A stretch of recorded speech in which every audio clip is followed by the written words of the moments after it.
যদি কখনো হঠাৎ করে হারিয়ে যাই, কেউ কি খুঁজবে? হয়তো না। যদি আমার আইডিতে হঠাৎ করে পোস্ট করা না হয়, কেউ কি মিস করবে? হয়তো না।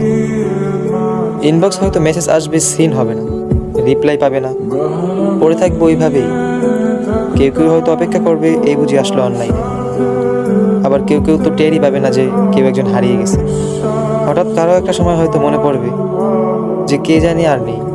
কষ্ট করে নামটা সার্চ করবে, আগের পুরোনো প্রোফাইলটা চেক করবে আর ভাববে হুট করে কোথায় চলে গেল। আবার কেউ কেউ অ্যাক্টিভ না পেয়ে তো ফ্রেন্ড লিস্ট থেকে আনফ্রেন্ডই করে দেবে। যখন আমি থাকবো না, আমার স্মৃতিগুলি কি কারো মনে পড়বে? হয়তো না, আবার হয়তো হ্যাঁ। তবে হারাতে হবে, হারাতে হয়। কেউ আয়োজন করে হারায়, কেউ হুট করে হারায়। আমি না হয় হুট করেই হারিয়ে যাব।